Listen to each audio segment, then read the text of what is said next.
So the reason I started Ocean Generation, which at the time was called Plastic Oceans, was because the more I learned about the problem in the ocean, the more I realised I didn't want this just to be a film that people would watch and talk about for a bit and then on to the next one. I wanted the film to have a legacy.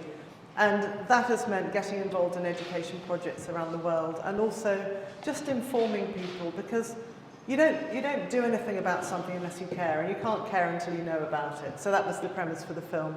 I'm just going to show you a graph now. Unfortunately, you can't see the bottom bit of it that tells you the years, but this was a graph that was produced by Plastics Europe, and it starts off in 1950, showing about the production of plastic.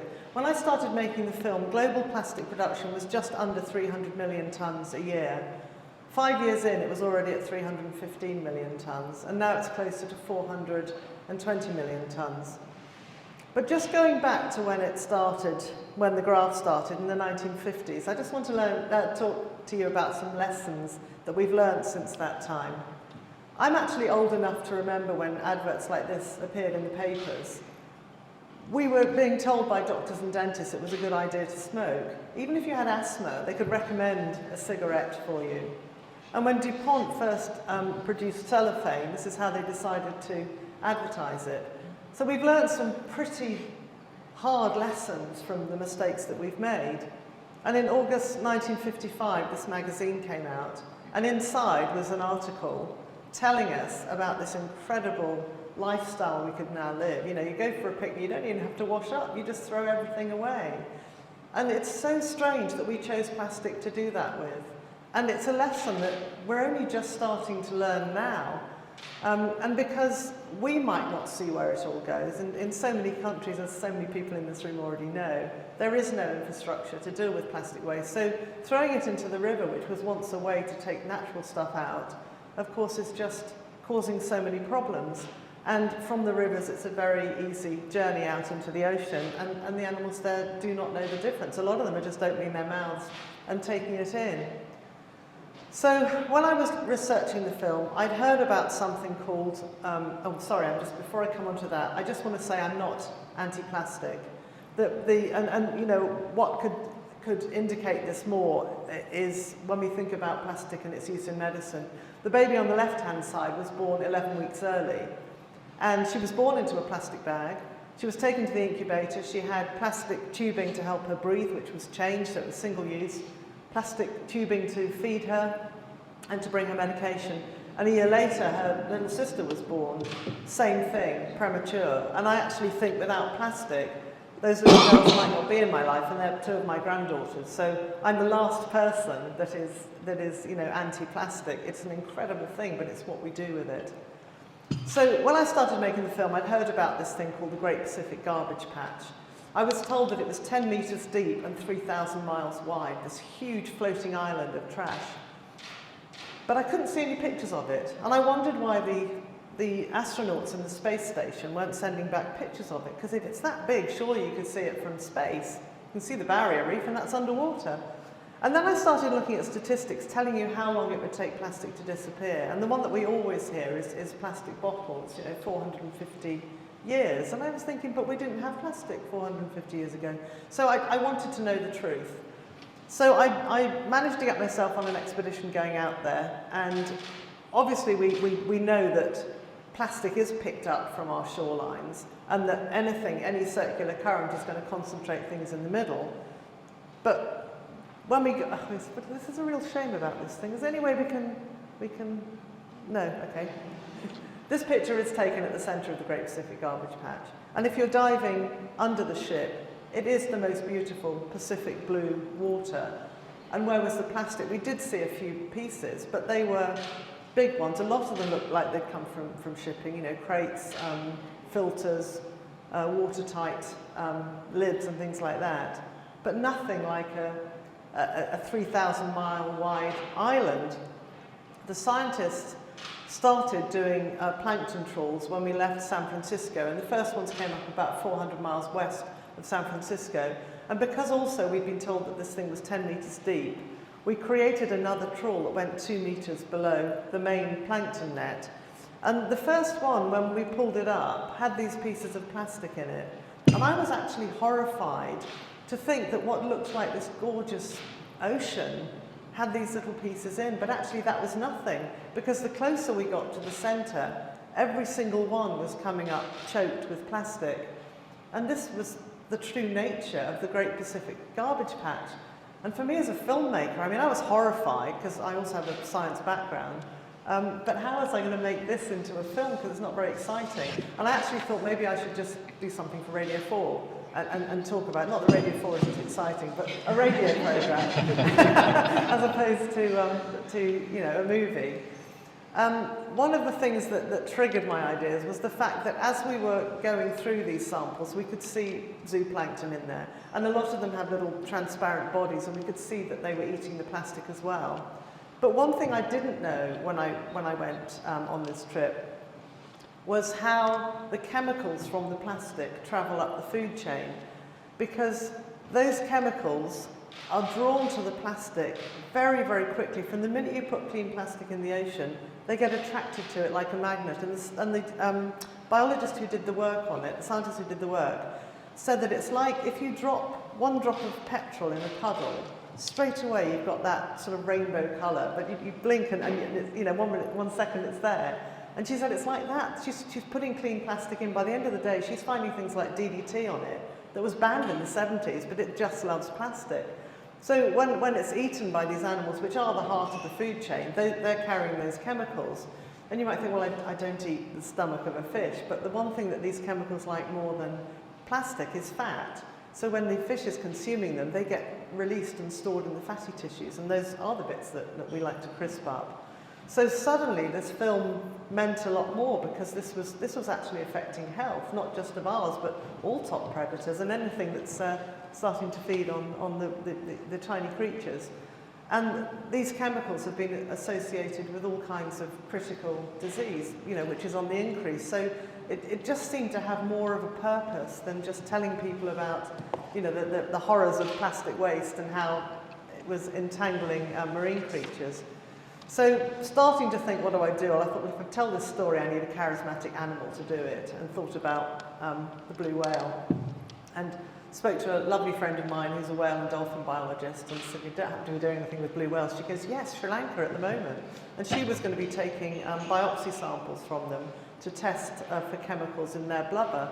I thought, well, that's ideal, because if we find any of these ones that you know, we know tend to be in plastic production, that could tell the story. But when we went there, the tsunami happened, and which of course was a terrible tragedy for so many people. And the whales disappeared.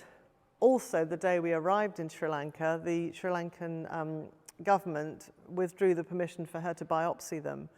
And I was just suddenly, oh my gosh, it had taken me 2 years to raise the funds just to do that shoot. And of course, all these people who donated, and I just felt so responsible. But then we started to see plastic in the ocean where the whales feed. And actually what happened after the 9 days after the tsunami was the whales came back. And luckily the whale watching boats, which are all unregulated, hadn't come back to the spot where they were. So we were able to put people in the water safely with the whales. I would normally ask now, but I'm going to tell you the answer, if anyone knows how many litres of seawater a blue whale takes in one mouthful to sieve for food. 75,000. So when you're seeing them in water like this and you're thinking they're just scooping it up, you know, how much plastic are we making these creatures feed on? And so we ended up getting what we needed, because we had the whales with all of this plastic and knowing what they do. And also we had a punami as well, which Lindsay, the biologist, was able to then get everybody in there, take the poo out of the water so that she could check, and there were microplastics in it. That didn't make it into the film. I mentioned as well that we were looking to see what was under the water. Almost everything was in the top, because plastic will float or sink depending on its density. But what we do know is that at least half of it sinks right away. But also, the longer it's in the ocean, little biota will start to grow on it, and it gets heavy and sinks down. So we'd been talking to a biologist working in the Mediterranean who had been studying debris fields there. So the way the topography is of the seafloor, and also the way the currents go. he had shown us some amazing footage that they'd done with a remotely operated vehicle, showing us where these debris fields were. So again, a lot of fundraising, managed to get 3 days with this ship that had the sub so that we could go out to those debris fields and film it. But long story short, the weather was so bad, we ended up with 1 day and we couldn't get out to where we needed to be. So we had to launch the sub in a safe place, not knowing what we'd find. And for the first time in my life, I was just hoping and praying we would find plastic in the ocean so that I could show it in the film. So it was a very odd feeling, actually. But we put the sub down, and also with the ROV, and almost as soon as they were on the bottom, they started finding it. So actually the story is a lot stronger than it would have been if we'd gone somewhere where we knew we were going to find it. So I think that made a lot more sense. We filmed 3 bird sequences. One of them didn't make it into the film, not that it wasn't a strong story. It's actually a very strong story, but we just couldn't keep putting seabirds in. So it's something that I do talk about when I go to schools. But I'm going to show you a very short sequence now. So for those of you that haven't seen the film, it was quite a strong one in the film. We went to Lord Howe Island, which is a World Heritage Site in the Pacific Ocean, and a place where our seabird biologist had been studying the shearwaters. And what she'd started finding previously in the forests where these seabirds have their burrows and lay their eggs, the most beautiful place, Kentia palms and banyan trees. So I can't think of 2 nicer trees with these, these seabirds laying their eggs in there. But she started to find little bits of plastic around the burrows and was trying to work out what it was, and realized that obviously the parent birds were feeding the chicks with plastic and they were vomiting. So what she would do was go around and as they're coming out to sort of test their muscles because they're ready for their big flight, she would put seawater into their stomach and make them vomit the plastic up, and then she'd give them a good old meal of squid. But it started getting to the stage where there was so much plastic that the birds weren't surviving. So when we filmed them going out towards the sea this particular morning, the birds were struggling to walk. They had to keep stopping. And that particular morning, we found 10 dead birds and took them back to the lab. And I'll just show you a very quick bit. Nobody's got any food, good. So this is Jen with one of them.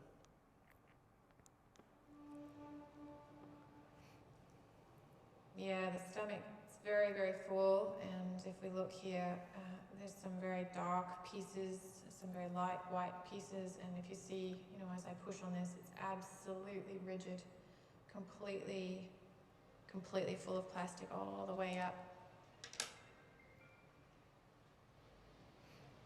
Oh, look at that. Absolutely no doubt that this bird died as a result of that plastic. That is literally a gut full of plastic. It's quite a lot. You might have noticed that there were other birds lined up. So we thought we'd have to film little bits from each to get the sequence.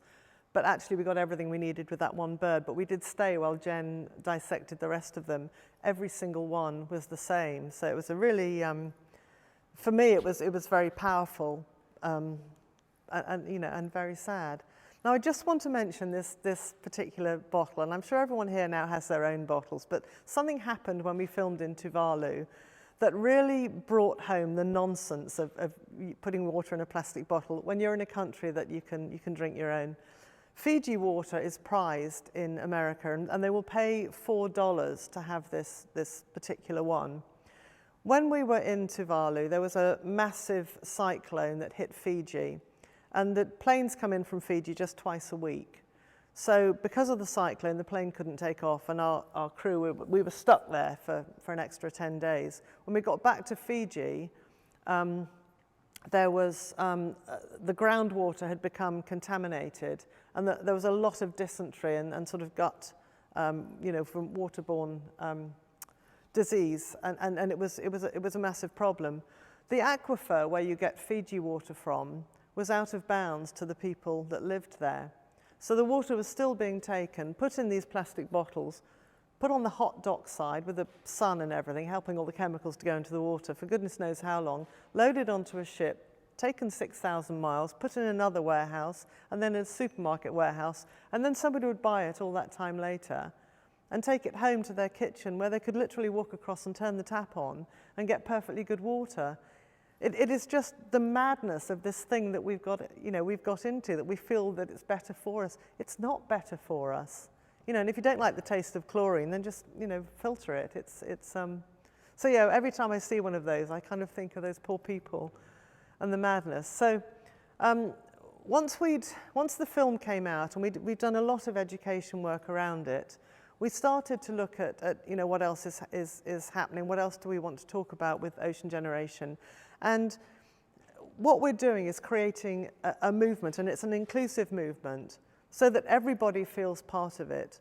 And when you think about when we're taught at school, the ocean never plays a part of it. We want to bring the ocean into the classroom. We're all growing up learning that the forests produce the oxygen we breathe and absorb the CO2. Nobody told me that it's more than half the oxygen is coming from the ocean, and that it's absorbing much of the CO2 we produce. Why don't we know that growing up? To me, it's such a fundamental piece of knowledge, and if we knew more about it, surely we would start to respect it as our life support system, because it doesn't matter where you live.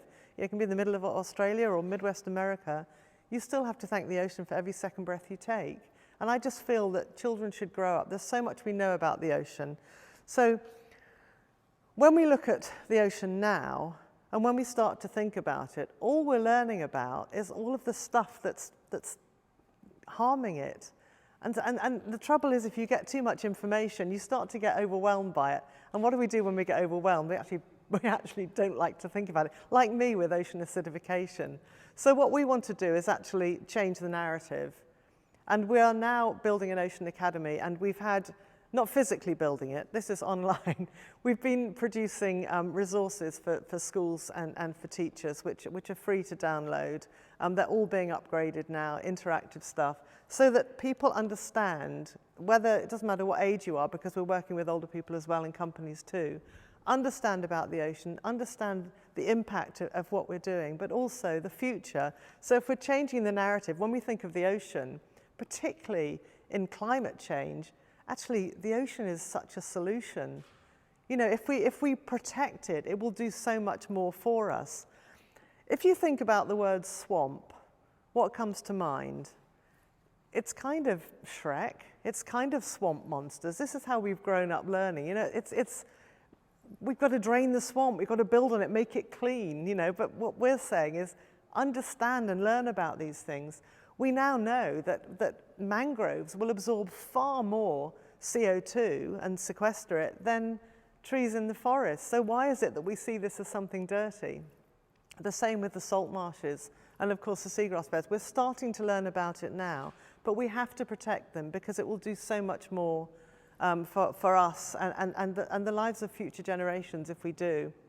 If anybody does have an Instagram account and you want to do something today, for every person that follows us on Instagram, we will have a mangrove planted in Madagascar. So do tell people, and that's all you have to do is just click follow.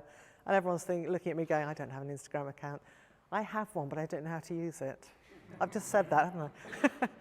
So I am doing another film. I'm at the stage now where I'm fundraising for it.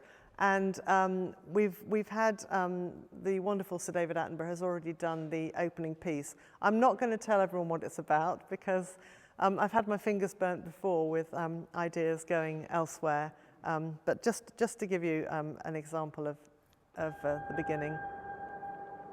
Every second breath you take comes from the oceans.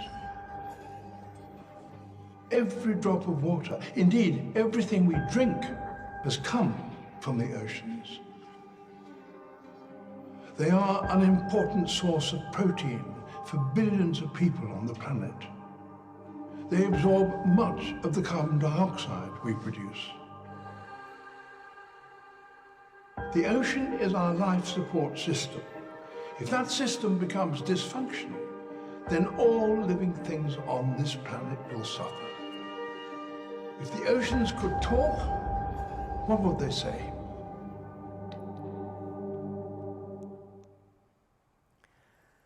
Have I got time to show a quick? Okay, so just to lighten the mood, So the new film is much more, it's very positive, it's very uplifting. I think we need hope, and this film is about hope for the ocean.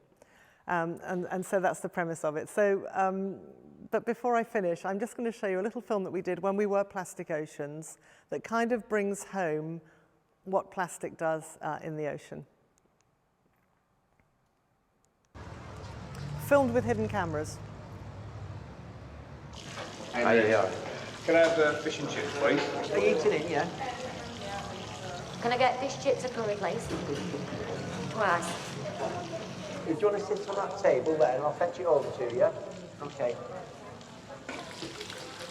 Can I sit with you? What are you doing, you?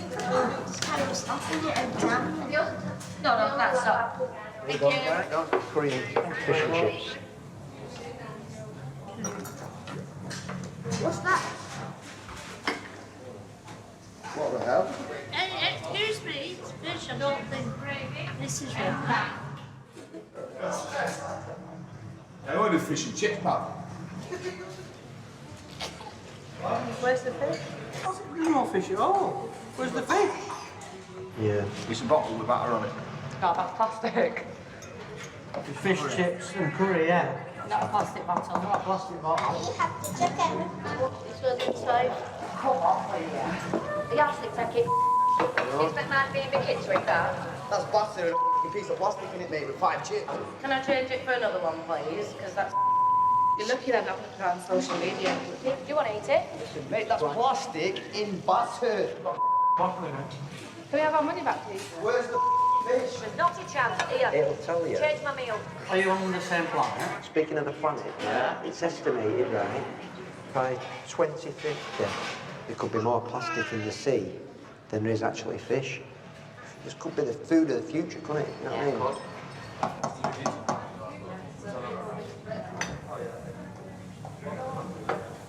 There's even a label on it. We're oceangeneration.org now. And just before I finish, trying to tell you what we're doing at Ocean Generation actually would just take too long. So we've done a little very short manifesto film. So I'll finish by showing you that, and obviously very happy to take any questions.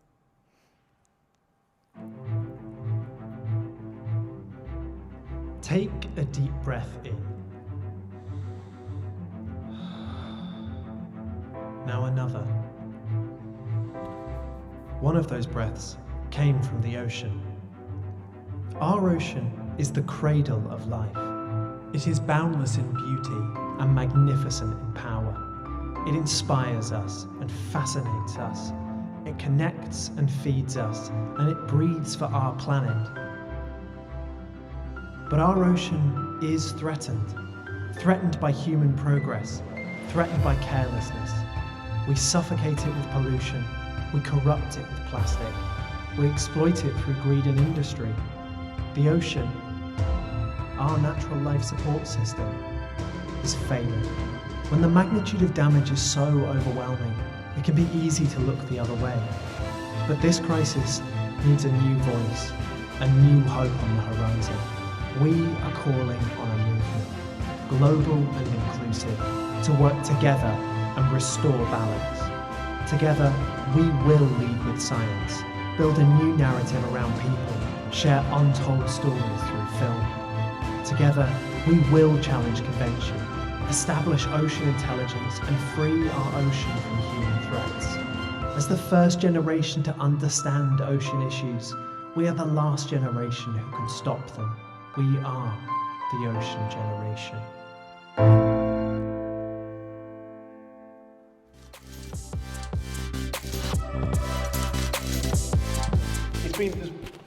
There's been commentators around COP that said there's a lack of, there's been a lack of talk about the oceans and plastic and pollution. I didn't appreciate the significance the oceans have on climate change. Do you think is a greater recognition, or are things changing? I think it's much more on the map now. I don't think it was given enough airtime overall at COP, but at least it's there. And there's so much more now. I hear more and more people talking about the importance of mangroves and seagrasses. And the more we talk about it, the more people will understand. So I actually, COP's given me a lot of hope because, you know, at least we're talking about it. Before, nobody seemed to know. And you know, it would always just be the last place to be considered. But I don't think it is now. And you know, it is a fascinating place. I mean, lockdown, so many people were desperate to come to the seaside, and when they do, you look at all our towns, they all have benches pointing outwards, and you can just sit. And you know, the well-being you get from the ocean, you can't be cross when you're staring at the sea. So I just think it's starting to be at the forefront, and it needs to be right at the forefront, and it needs to be learning about the ocean and the importance of it needs to be, you know, just like reading, writing, and arithmetic. Learn about the environment, because we are at this unique time now, which is why we call everybody on the planet now Ocean Generation. Whatever age you are, we're the ones that can do something about it, and a lot of that is knowledge. So that's my thought on that. Thank you. Jenny, just open up wider. Does anyone want to start things off? Yes, I'd like to say something. Since I'm a journalist as well, and this is my education. So I studied political sciences, and I was absolutely shocked when I was talking to a vice minister in Poland, and I said, with this technology, with limited technology, right, we can clean up not only Poland, but also we can clean up the oceans. To which his response was, you know, we don't have access to an ocean. We only have access to Baltic Sea. And what are you talking about? You know, are you mad? Are you a mad woman?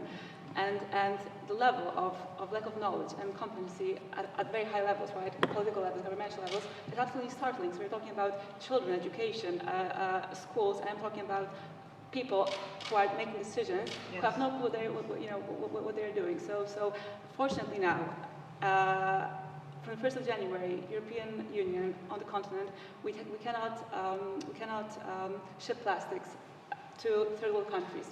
Thanks to that, I think people now will very quickly realize what problem plastic is.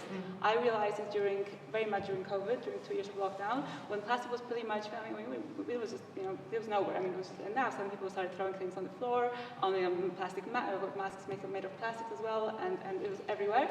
And suddenly people now really started thinking, you know, what do we do about it? We cannot ship it anymore, anywhere, right? So we have to actually deal with it in our own countries. So this is happening now, and I think this is just the last moment, basically. So I also, as a journalist, I started digging into things, and I just, you know, when people told me, why don't you like landfill plastic, right? Why don't you bury it? Why don't you, you know, and it, for some people it made sense, right? And then, but it doesn't actually. No. It doesn't make any sense at all, because first of all, it is a commodity. You can actually put it through the energy system, and you can. It needs to be valued. And exactly, it needs to be valued, right? So why would you take €100 or whatever it is in Poland? There are regions, and Poland's a poor country, right? It's a country where some people will live off €400 a month, give or take. The gateway in Poland, in certain places, €250 a ton already, because there's nobody who wants to take it. Nobody wants to dispose it, right? Yes, I think education is everything, plus you know, big things like technologies like DMG, and we are there. No, that's what gives me a lot of hope. One thing that you said though about cleaning the ocean, there's all these ideas that you can kind of scrape it off the surface. The problem with that is if you were to take it all and take all the bits that I was showing you in those nets, you'd take all the plankton too. But also so much of it is on the seafloor, and we don't have access to the seafloor, and it's mixed with silt, and the whole of the ocean works, you know, everything that's bringing stuff up from the top and up from the bottom and down from the top. We don't want to interfere with that by dredging it. We also know that bottom trawling is contributing as much, you know, putting as much carbon back up into the system as global aviation. So the last thing we want to do is start trying to scrape it when it's down there. We have to go to the other end. We have to stop it getting there in the first place. But also to give it the value. Yeah. You know, it's made from oil. We don't want to keep going out and digging for more oil and looking at fracking and all of these, you know, these things that cause so much harm to the environment. We've got it there. Exactly. So Poland is a country that built its, during the communism, of course we were under the communist regime for years and years, and we built, communists basically built their empire on coal and coal mining. And it's a disaster because now miners basically rule, and it's very difficult for us to shut down our coal mines. What I'm trying to do in Poland is I'm trying to say, right, let's shut the coal mines and let's not dig out more fossil fuels, and let's use plastic, and let's put the miners to work with the systems, with the dignity systems, which I think makes sense. So it's not like we take anything from these people, we replace coal with plastic, which we'll need anyway. We need it. I mean, nobody's going to stop producing it. I mean, Poland, which left communism in 1989, now is the sixth biggest plastic producer in the EU, sixth biggest, producing from 4 million tons of plastic. Poland only, which is poor, right? Yeah. So just I'm sorry. Keep on that international thing. Peaky, I'm not looking at the experience. Sorry, just jump on you there. But the experience in Thailand, what's it like? I mean, unfortunately, there's some footages that Jo's shown and pictures I've actually seen in real life. I mean, it's horrific, and I'm kind of glad that the EU, as Rosanna said, the EU is stopping shipping waste from the West because, I mean, there's no solution.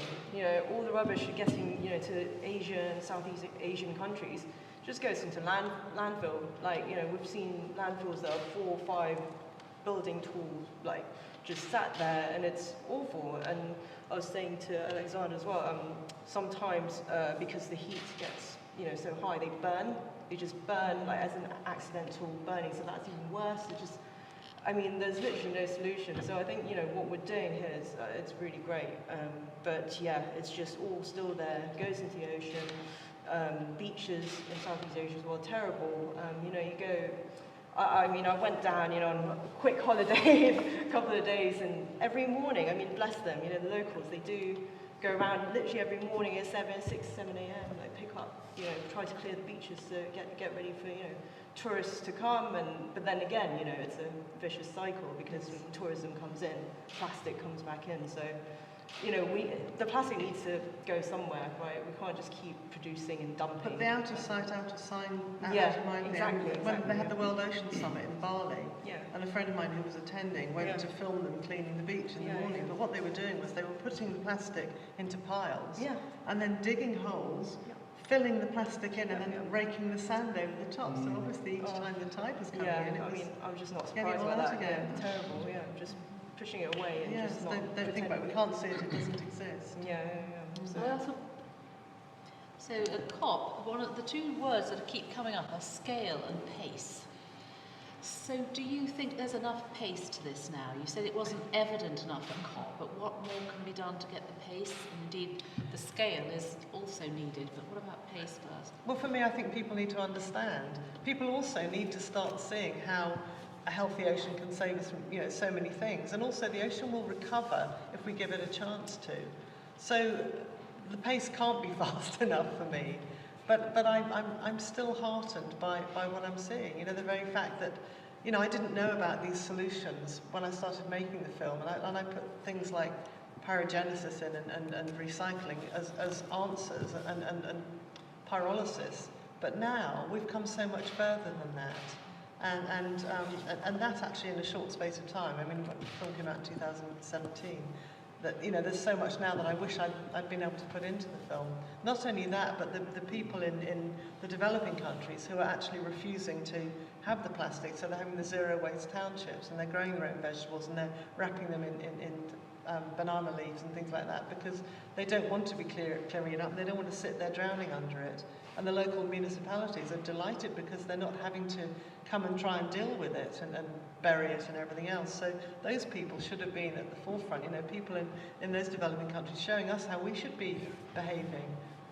But actually, I think the pace has picked up, but it'll never be quick enough until we've got there. Sorry, can I just say something about pace?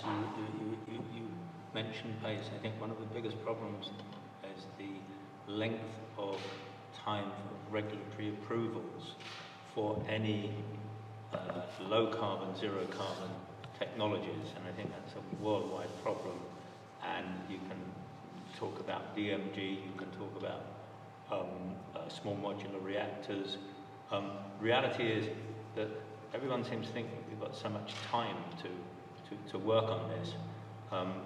In my view, any carbon reducing technology anywhere in the world should have 3 months before it's given approval, EIA, whatever you want to call it, because you think, to me, the logic of taking 7 years to approve an SMR, or 2 years or 1 year to get the EIA through for a DMG plus all the other necessary approvals, you think you've got 30 or 40 years to sort this problem out. You don't. You know, I've got grandkids. I don't think they're going to live their lives out. I don't think they're going to be living to, you know, look on the war here, 66 years, 77 years. Nah. More like 29, 30 years. If things aren't done aggressively, if the large corporations, you know, I'm delighted that we have a very large corporation here in the shape of Linda, who have been incredibly supportive of DMG. But why not be going to the Coca-Colas and the Pepsis and demanding that they take some of their massive profits, the Amazons of this world, and say, you know what, $100 billion a year is nothing. It needs trillions of dollars a year if we're going to do anything about it. Otherwise, if you'll excuse it, if there's a swear box, I don't mind putting in 20 quid, we're pissing in the wind. Indeed, this is why when I started the project in Konin, with Alexander from Sweco to my left, I thought I could just have the project pretty much, you know, deployed quickly. It's not about the length of building the system, but just getting the approval to even start moving the land. I mean, to do some work on land. It's like a year, and Sweco is one of the biggest corporations to do it, and I chose the best and the most expensive, I have to say, to do it for me, and still it takes them forever. And when I asked the city, you know, can we just do anything to speed it up? Can we do anything? They say no, you know. And then now it's just start to build. We need a year, and then I went all across the EU and asked, you know, where can I build it faster? And everybody says, you know, Italy 2.5 years, France 2.5 years. You know, it's ludicrous. We're talking about developed countries. Netherlands actually is the fastest. Apparently they have 6 months, but it's apparently a rumor, you know. So it is reprehensible. Indeed, there are 3 top biggest plastic polluters, plastic manufacturers: Coca-Cola, Pepsi, and Unilever. And the only thing they do is greenwashing. I mean, and recycled content. Recycling, yeah. And every time recycling lasts, I mean, you just basically recycle. You cannot recycle a bottle only 6 times. You never know, because it changes its chemical components, right? So recycling takes plenty of energy, plenty of water. It's not so environmentally friendly as we think, but it looks good on paper, right? So things that look good on paper.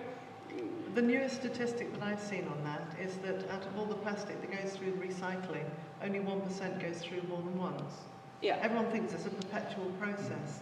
It isn't. It's downcycling, and it just prolongs, you know, the time when it will eventually end up being burnt or in landfill. So, can we switch me? So what? Just trying to tell you, what are the solutions? What can we do? Because clearly, it's okay saying things, but we have to be positive. We have to. You know, if there's things happening in the UK, you know, look at colleagues in Glasgow. If there's like examples of things that are happening and what can change. If I might suggest that we have to go to the corporations and put some, especially the ones who are producing plastic, there needs to be some reclamation tax, and it needs to be substantial.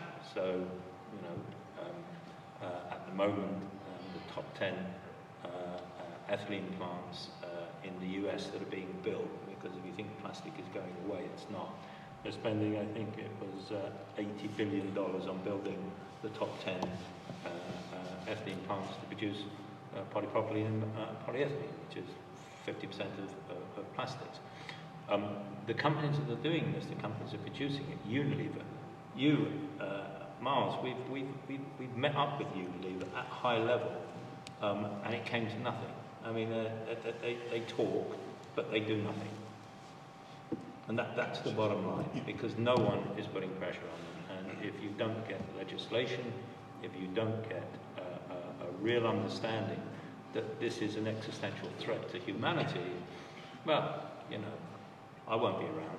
So, Ian, yeah, well, I think I understand that question of the scale and pace, but I think we're at a real interesting juncture now where the people are starting to understand, or the population is starting to understand, populations around the world are starting to understand that we do have a plastic problem, I hope.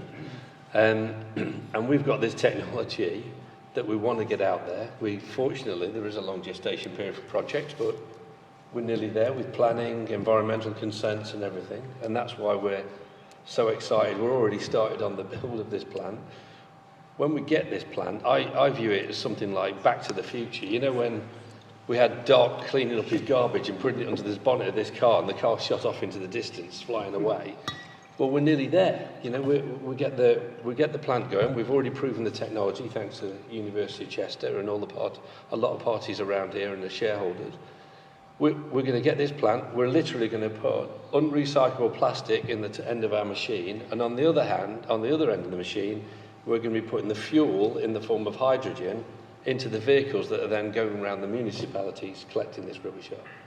So that is a magic circular economy. So we're starting on a journey here that when we get this going in 2023, the world are going to look at this and think, wow, we need one of these. We've got a lot of that fuel hanging around, and that's what we need to get to. And I'm hoping then the scale could be astronomical. So that's where I feel excited about this. You know, I think we're on the start of a great journey here, and I think, you know, we're here to talk about, well, we've got this powerhouse technology. If we can get this out, prove it, collect the scale and the pace, we are going to see this harvesting of the plastic waste, rescuing it from our oceans, and putting it into really good use for energy of the future, whether it's electricity or the hydrogen to fuel power our vehicles. Adrian? Yeah, thanks. I really agree that, you know, we need to change what we're doing with materials. We need to see them as a resource. We need to see the value in them.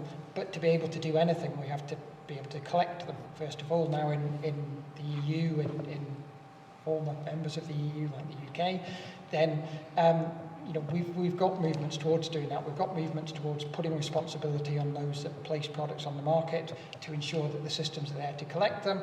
And if we join up the collection systems with the new technologies, then we're getting there, we're getting to the value. But we have to go beyond that, because that's only part of the planet. That's only certain countries that's covered.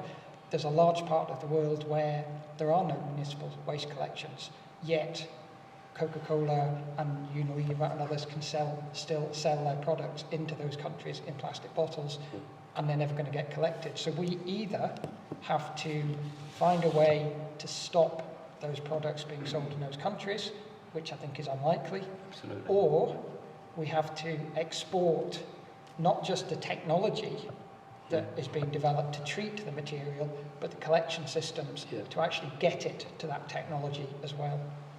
But do you not think that companies like Unilever and PepsiCo and Coca-Cola should be financially responsible for doing it? Because it's the money that's going to be required. You're not going to get it from the governments of these countries. These third world countries are not. I mean, I've been out in Indonesia a lot. I've been out in Thailand a lot. Yeah, the people don't even think about it. It's just a way of life. You throw it in the river. So someone's got to. You've got to monetize the plastic out there, and then you've got to get someone to pay and invest in the technologies like DMG, and it's maybe not only DMG, there are other technologies, whatever it is, I don't care.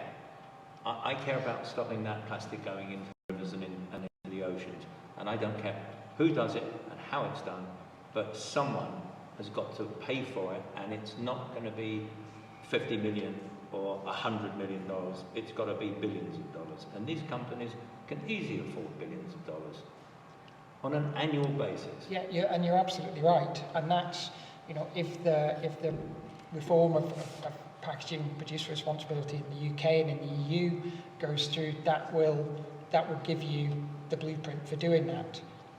But the governments in every country have to be willing to, to take that forward. You can put the bill onto Unilever, Coca-Cola and others, but you have to have the government support. That's not something that the UK or the EU can enforce on another country. That country has to want to go. I suppose you could bring in a sort of a national boycott of Unilever products or Coca-Cola or Pepsi-Cola if they don't do something about destroying the oceans, destroying the planet. Perhaps that's what the ocean generation will do. Yeah. The consumer will do it. Yeah. Got it. There's a point down here, sorry. Thanks. I wanted to come in on the challenge that local authorities have around waste management. For too long, I think there's been just this acceptance from residents that whatever they put in the bin, we will take away, and that could happen infinitely. It doesn't matter how much is produced, and bearing in mind that the goods that our citizens and businesses choose to use, we have no control necessarily over how much comes into our city, wherever it may be produced, but we are the ones that have to pick up the bill at the end for disposing of that and disposing of it in a responsible way, and that's clearly a statutory duty and one that we take very seriously and have invested millions of pounds in doing through energy from waste, through recycling plants, through a variety of methods. But we cannot continue to just make it a process that you put something into a particular colour of bin or a particular collection point and you forget all about it and you absolve your responsibility of that item forever. We're doing a lot of work in Glasgow that makes us unpopular with our residents because we're trying to shift that conversation. We're talking about resources and recycling now rather than waste management, and we're talking about exactly how citizens can take part in that and can assist us. And the bottom line of it is all of us in wealthy parts of the world have to use less stuff, we need to buy less, we need to consume less, and we need to throw less away. And I think it's really important that we continue to raise the awareness that a lot of the plastic that you talk about, that you see in the oceans, are bits of plastic that individual consumers think they have dealt with responsibly. And there's something else going on, and the only way to deal with that is to prevent a lot of that creation at source. I think one of the things that you said that really resonated with me in your presentation was around plastic in itself is not bad, and I think we do have to be agnostic about materials, the right material for the right moment. And I think your example of medical and healthcare is really important, and one that in the council we've talked about a lot, and we've talked to professionals and medics within the NHS about the work that they're doing, because while some of that single-use plastic is essential, there is now innovation within healthcare that a lot of the things that they thought were single-use, actually only a small proportion of that item has to be single-use, the rest can be sanitised, it can be reused. So I think we all need to look at where is plastic the best solution, and there will always be places where it's the best solution, but everywhere else I think we need to be very open and honest with ourselves, and we need to be having those difficult conversations with our communities and with our residents and with our businesses about when it is not appropriate to be using plastic. And I think anything that you use for 5 minutes and throw away when there's an alternative is not acceptable, and we need to be really talking about that. So that's just some of the challenge that we're facing at the moment. It's a difficult one. And sorry, I've got there. Richard, I'm sorry, yeah, I'm doing it. Sorry. Councillor Richardson's point, and thank you for showing the film, Jo. It's hugely inspiring, and I have been really inspired over the last 10 days of COP26. We ran the biggest ever international trade mission last week with companies who've got circularity and sustainability at their core, and we've been inspired by some of those stories, and actually just one very quick one. Where innovation has come to the fore is a Scottish company called MacReba, who are based in the Dumfries area. And what they basically take is plastic waste, pellets from plastic bottles, and use it for pothole filling at contracts around the world. So ultimately they're using it, for a practical reason. And so cities have a massive role to play in this. If cities are contracting with companies like that, it's not ultimately the final answer, but at least it's using a lot of that waste. But lots of other stories like Lanzatech, for instance, who are knitting carbon waste and turning it into polyester. So they're actually taking carbon emissions and using it positively. Companies like Bergens in Norway were talking about how they've now got mountain huts, and they basically can hire mountain clothing and gear for a day or for a week to avoid waste and reusing, having clothing for one season and then throwing it away. So lots of really inspiring stories, and I guess my kind of message is innovation and collaboration is the key in this. And these might not be long-term solutions, but they're really helpful medium-term solutions. Yeah, the idea of what you were talking about, using stuff for mountain gear and so on, I wish they'd do that with tents. We had the, I live in Cornwall, and we had the Boardmasters Festival, so it was all young people going there and camping over the weekend. You should have seen the number of tents that were left behind, never mind all the plastic waste. It was quite horrendous, and you know, something like that where people could hire a tent for the weekend and then it gets cleaned up. It's good. The thing, is it okay if I? No, you can. Sorry, Please do. So the thing about the potholes, to me, sounds like a good idea. What concerns me is if we start, people are saying, oh, you can cover the roads with plastic waste. 28% of microplastics in the ocean come from car tyres. So if we were to cover all of our roads with plastic, you know, how much more is going to just wash off into the gutter, you know, as your car tyres wear down, which they do. And then that's going in. And I don't have a solution for that one, but sometimes we have to really look very hard into the solutions that we have. It's like using recycled content in plastic. Well, that will actually lower the number of times that the plastic can be recycled, but also mixing it with plant material, and you kind of watch this thing appears to be disappearing in front of your eyes, but actually what you're doing is creating microplastics, and it would have been better if it was made fully from PET, so it could go through a couple of times. So there's, I love the way that solutions are coming forward, but we have to be very careful. But I'm pleased to say in this current company, you know, all I see is hope with the solutions we have here, and I just wish they could have gone in the film. Professor Howe? Thank you. I've been delighted with this conversation. I've been living this particular technology for the last 4 or 5 years, as you know, Miles, and it's been a fabulous journey. And what I want to try and do, if I may, colleagues, is to try and get you to think about the Greta generation, the ocean generation, who are absolutely passionate about these issues. So I stand there at the front of the lecture theatre, and I've got my students, the Els of the world, the Reeses of the world, the Michaels of the world, Miles, who are challenging me. Where are the solutions to this? They're really engaged with this particular topic. And what's great about these particular issues is that at Thornton Science Park, the University of Chester, we're taking hydrogen very seriously, carbon capture utilisation, the plastics agenda, working interchangeably with companies on the DMG technology, enticing our professors and our academics to develop the science, to work with these companies, to support them on the innovation agenda, to generate the science, to work with the regulators and to help shape the regulators' understanding of this, cascade it down into our undergraduate curriculum, so that then the next generation, this ocean generation, are coming out with the skills, the understanding, the know-how about this, so that then they can take that home and ask some critically constructive questions of their parents, of their brothers and their sisters, but also ask some critically constructive questions, like you have had, Miles, from Michael Donnelly, about the operations of their own companies.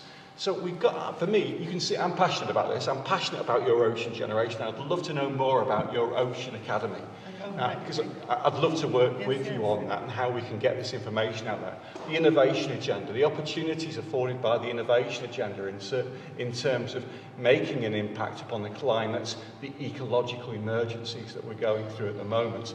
And this is a real opportunity, not just within the UK, but globally. But I still believe that the old continent, so to speak, because EU is a large country, poorer countries, richer countries. We have to be the pathfinders. We have to pave the way to poor countries. That's why one of the first reasons why I decided to deploy technology in Greece, and I took exclusivity for Greece from Powerhouse, is because I thought if I would show, if you compare geographically, Greece and Indonesia, right? You see they are actually very, very similar. I mean, there's mainland and there are islands, thousands of islands.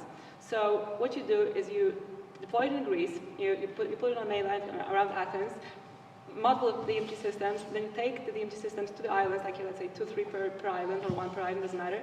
And then you take people from Jakarta and you say, look, this is the way it works, right? And if in Greece it works you prove the concept, I take it to Greece, we prove the concept, and maybe in 3 years Indonesia can have it. I mean, this is, I think, the way we should go. I mean, we were, as people who were affluent, I would say, in the West, we've turned a blind eye on what is happening for a long time with plastic. So now it is our duty to be the first ones and to be, and then then Coca-Cola should just come and say, oh, we're going to pay $5 billion and we're going to just have thousands of systems all over the place. I mean, but they should be doing it now. We shouldn't be trying to.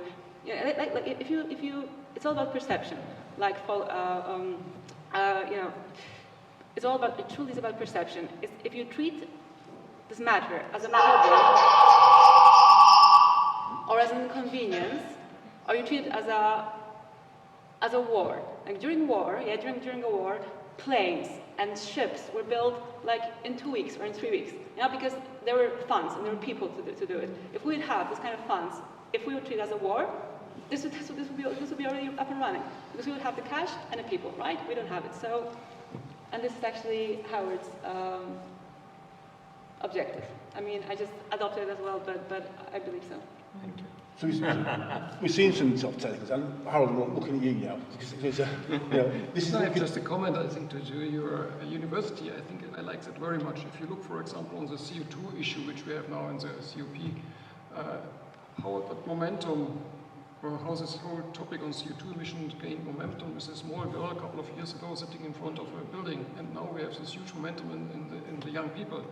You can get the same awareness for the young people now for plastic waste or for other environmental issues. I think that's a topic. So if you educate the people around the world, and everybody is, from the young people, thinking on this topic and educating the elderly people like us to do the same as the young people like to do. And we got the same momentum for that. I think that would create a great win. So I think that's a great idea. Yeah. And I'll give you an example of that. I'm so sorry, I've done it again. No. I'll be very quick, okay? It's good to... It's an example of primary school children and how powerful they can be. So I'd gone with somebody else to give an assembly, and it was just 20 minutes talking about the plastics thing. And afterwards, the catering manager came up and said, look, I'm not going to stop selling water in plastic bottles. It brings in a profit of £10,000 a year, and I need that in the school. And rather than launch into oceans and stuff, I kind of thought, well, know your audience. Hopefully it's gone through to the right people. But the teacher contacted us the next term and said since that assembly, not one child had bought the water. Right. So they're saying, well, it might be all right for you, but it's not for us. And then when a teacher bought them ice creams at the end of term, they're all terribly excited. It was a treat. But then when they opened it, they were all in novelty plastic cones. Every child refused the ice cream.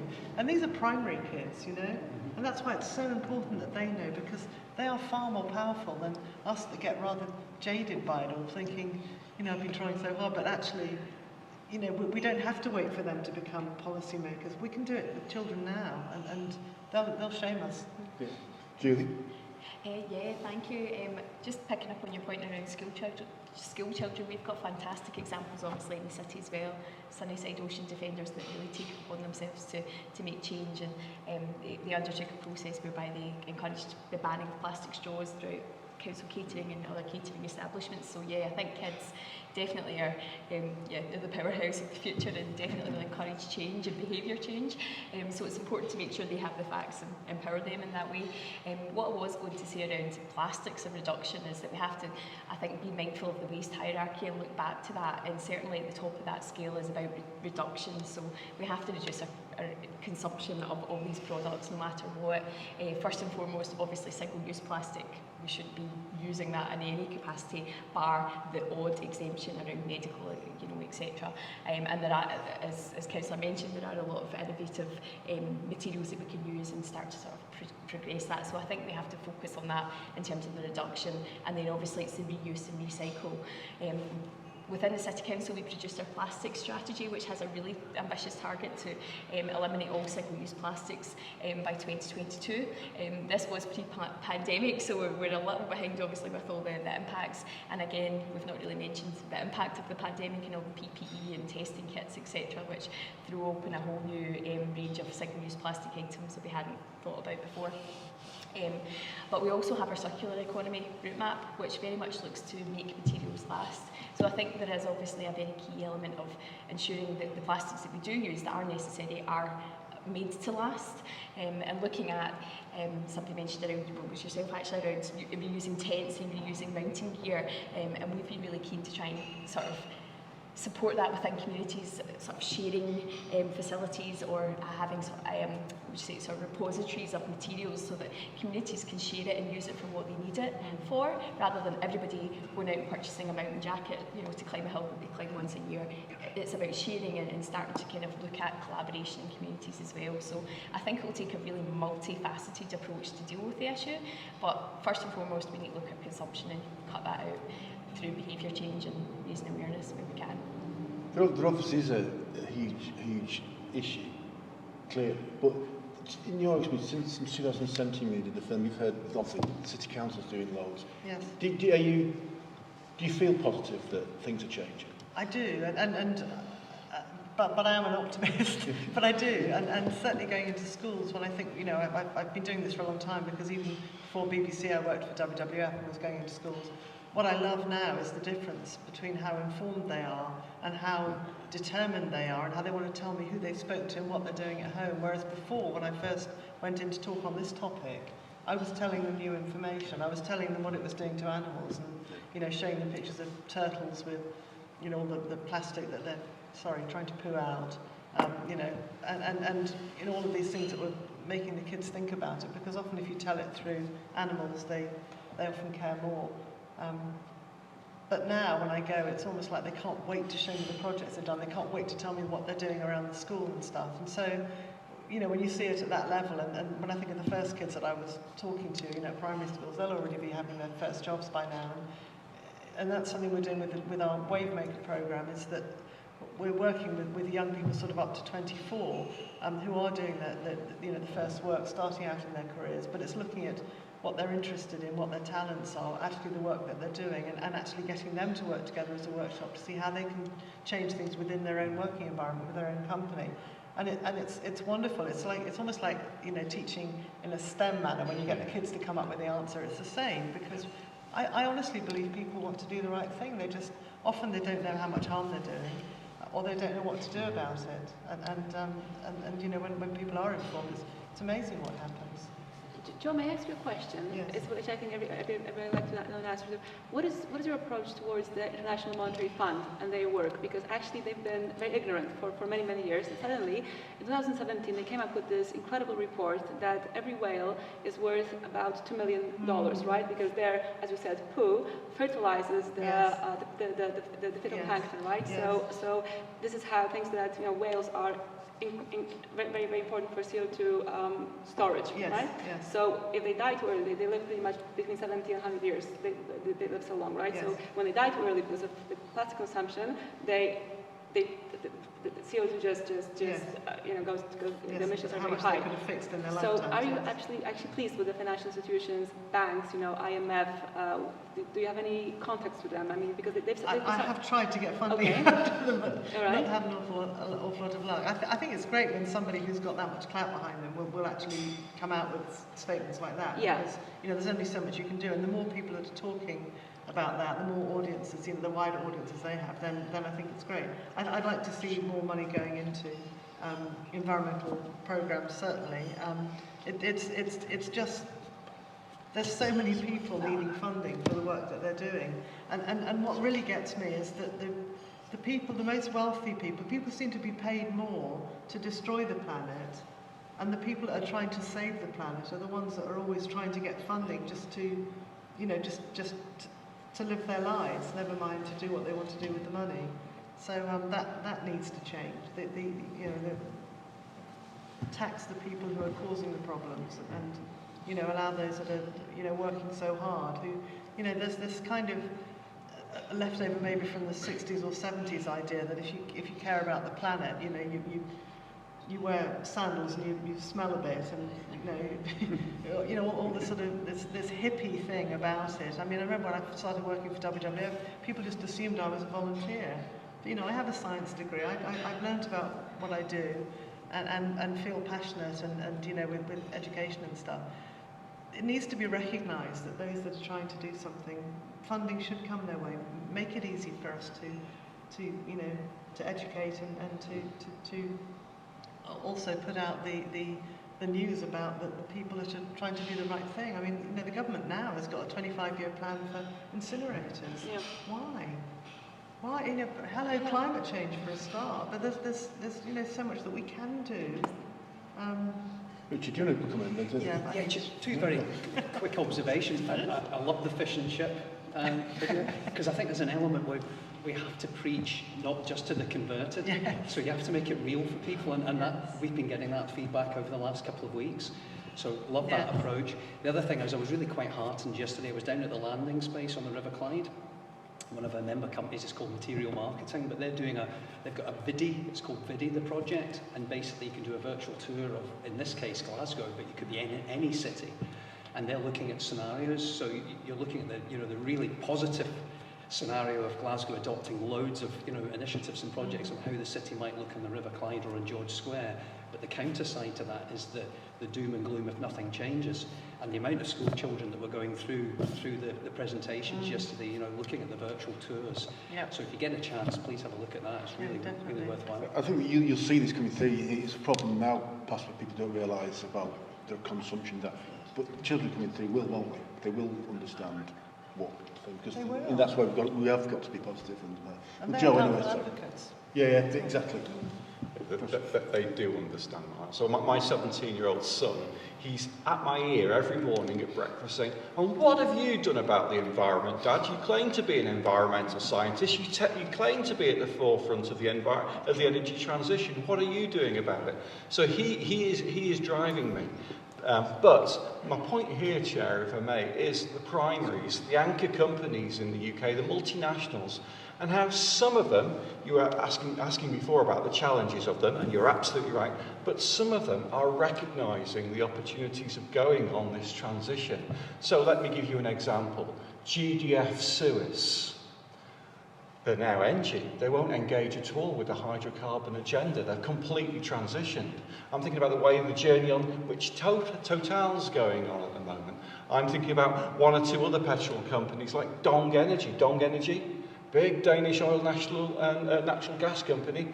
Now Ørsted, one of the biggest renewable wind turbine companies in the world. I think that there could be examples there that we could look at in terms of these primary companies and consider how we can work with them to take them on this particular journey.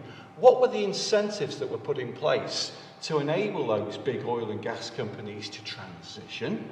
And what were the mechanisms that bodies like global United Nations conferences did? The Mission Innovation Challenge recently, this last week, one of the breakthrough technologies has been hydrogen, and there's been lots of discussion around hydrogen and mission innovation associated with that.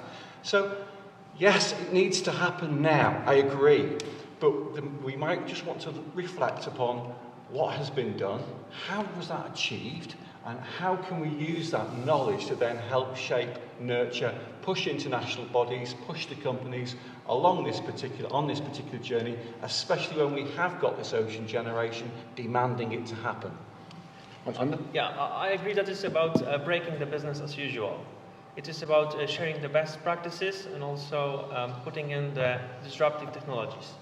Because what we see as Sweco being involved in many circular economy projects is that everyone is comfortable with what they know, what they were doing in the past, but it's about disrupting this model and showing that, hey, there is someone who did it a better way, who solved the problem. Let's use that lesson learned and let's change something. And here is a lot about the collaboration and knowledge sharing, and it can really make a lot of success stories. And that will help to the pace. Because when we don't know something or when we see a problem, we try to skip it, we try to go the path we already did, but it's not about it. There is no time for it. It makes no benefit. We have to change the business as usual. So are you seeing that in your day-to-day business, that the companies coming to you for solutions that Yes, exactly. We have municipal companies and private companies that want to decarbonize. They want to look for different sources of energy, different changing into hydrogen. They also have the waste problems. So putting it all together, putting the waste into the energy streams, and that can happen.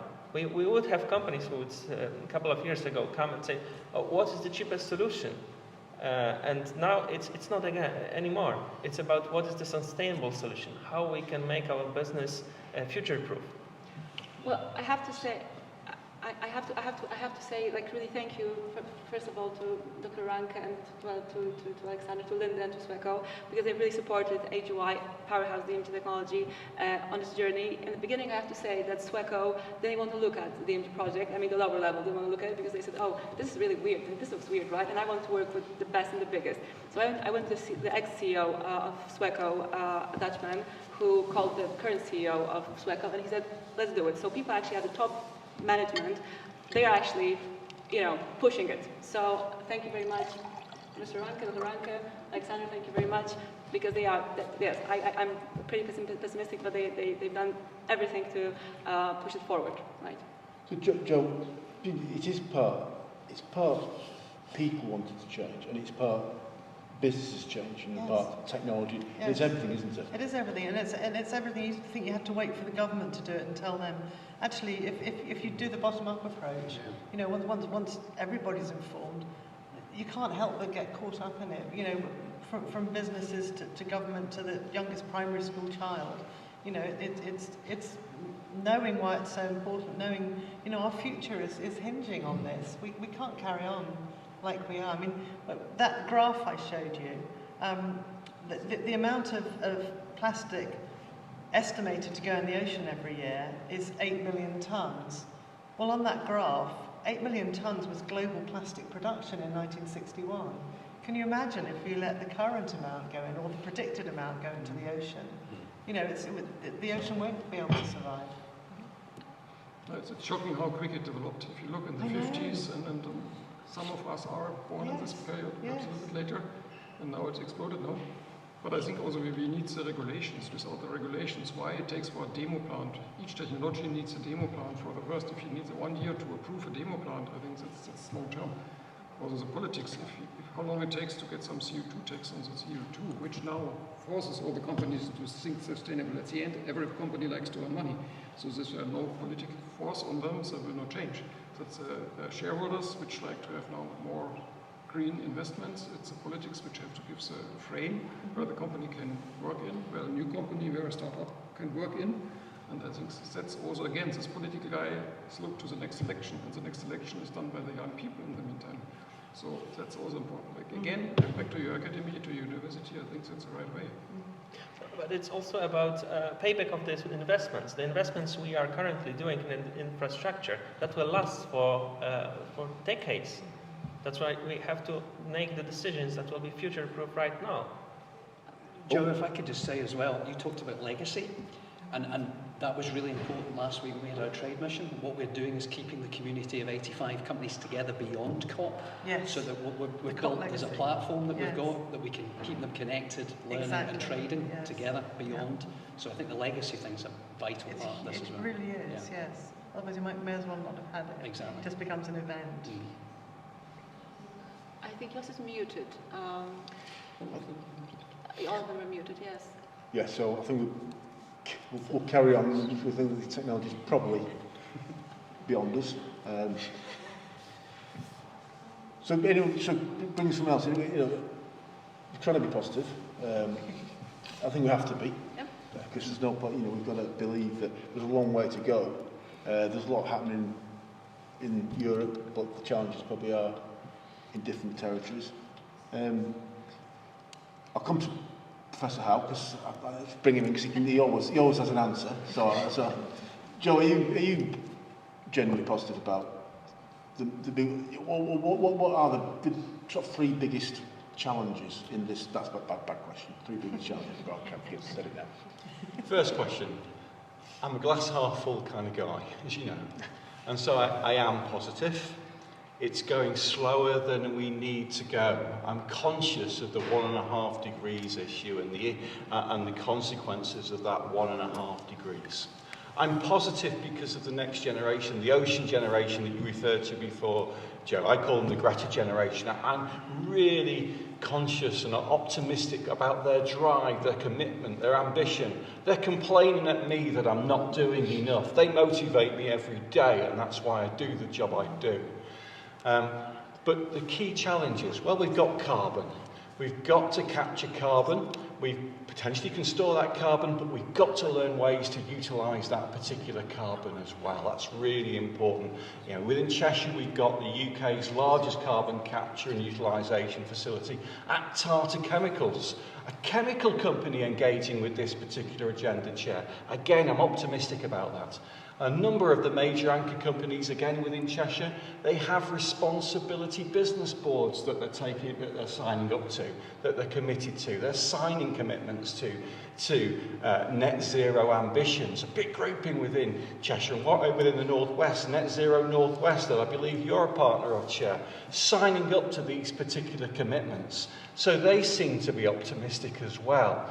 But I would go back to the issue, we need to reflect upon where there have been successes and how we can draw upon them and come up with value propositions that entice governments, entice the financial investment houses to actually invest in this, to accelerate it faster than clearly Powerhouse at the moment believe is happening.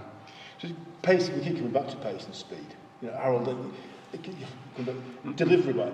Presumably, industry can deliver from the technical solution perspective. If there was, I think there's a lot of technical solutions out on the market, but there are also a lot of things which you have to consider in the overall environment. If you now think on Tata, it's a good example. But the CO2 which they're using was emitted before, so I think each CO2 to bring that back in the loop needs a lot of energy. Energy has to be green. We don't have enough green energy. So whatever you do now with hydrogen is a great energy carrier. Wind, of course, we are the biggest hydrogen producer. We're using a lot of hydrogen. I like hydrogen, but it's an energy carrier. You have to produce it. If you produce it with black power, it emits 4 times CO2 if you produce it from natural gas. So we have to bring green power into the markets, and we can, all the chemistry, all the usage can be greener if you have enough green power. So it's a source, we need green power. Councillor? Alternatively, of course, if you have SMR, steam methane reformers now. Let's say CO2-free power. Yes, let's say CO2 rather than green. I think this problem with green and blue is becoming extremely confusing. What we're looking at is zero CO2. Forget the colours. I mean, it was one of your colleagues who called it 50 Shades of Blue, and that really is what it is. The fact is that if you have the big SMRs, which are the ones that will create vast quantities of hydrogen, and you have CCS, and you are burying the CO2, but it's got to be governments that have got to put the billions and billions of dollars into actually putting CCS systems into operation, because no one company is going to take the risk. They tried it here 10 years ago. They gave away £1 billion, and they walked away from it. And until a government says, yeah, I'll commit 20 billion, we'll put in a CCS, which you're trying to do it in the northwest. But no one's paying for it yet, right? No, it's good. The government have committed money. It's £1 billion have committed. How much have they committed? It's £1 billion. £1 billion? Yeah, there's commitments in the UK, yeah, but £1 billion is not enough for a CCS into the Irish Sea. I think, well, we're probably not going to the technical detail of yeah, but it'll be a lot more than that. But let's bring Councillor back in, sorry. Yeah, coming back slightly more widely to think some of the conversation that's happened here about the next generation. And I get the same pressure at home. I've got 3 children, and they judge me, and nobody cuts through politicians' spin like a 10-year-old does. None of it washes with her. And she says when I put on the voice, the debating voice, she calls it, she's like, she knows that I'm justifying something. So I absolutely hear that, and one of the things that concerns me slightly, and not in this room, but more widely, we keep talking about the next generation. We keep pushing, I think our generation are still pushing the solutions for this onto who are the people that are still children, and I don't think we have any right to do that. I did a piece of work with, it was a youth group in quite a deprived part of the city, and they wanted to interview me on what we're doing about climate change, and oh my goodness, I have never had such a grilling in the city chambers as I had from these very well educated young people between 12 and 16, and at the end they asked if I wanted to ask them any questions, and I said I'd really like, I think they thought I was absolutely ancient, and I'm okay with that, but I said to them, do you think that our generation is taking this seriously? Do you think we're doing what needs to happen? And they damned me with very faint praise, and they said, we do think you're trying. And I don't think that's okay. I don't think it's okay for our teenagers and our children to look at us as the adults in the world and in the room and say that we're trying. I think we need to be able to look them in the eye and say we're delivering. I don't think we're there yet, but I think that's where we have to go. Can I just make one last point about the extra value of the work you've done highlighting the oceans problem is that people have made a connection between that issue and how they live their lives. It's hugely transferable, that, to other aspects of the environmental causes and issues, that you can actually do something and then do something at scale in a society or a municipality. The connectedness that those young people now understand is, as an ecologist, I think that's hugely important, because you can start to talk about systems thinking and systems of influence, etc. And there's one ocean and it connects all of us. Yeah, it's fabulous. Well, I think we're running out of time, so I was going to nod over that. So yes, we are running out of time. Because we could probably go on for another 2-3 hours. Probably. It's been it has been an interesting conversation. I'm going to wrap up now. Do you want to say anything last? Well, no, only that I'm getting so much positive sort of responses from around the table, and I think we have to do that. And I know we've got a long way to go, but being here today and having been at COP as well, I remain optimistic. I really do, and that it is the next generation who are going to inherit it from us. And it's like we're the current guardians, and they'll be coming right behind us. And I really do see a lot of positivity. Very good. And then very finally, I'll re-plug the Ocean Generation on Instagram. Yes. No, I won't, unfortunately, get the help of that. Oceangeneration.org is the website. So if you can all write it down, oceangeneration.org, do it on Instagram. There'll be a mangrove. There'll be a mangrove. Almost in your name.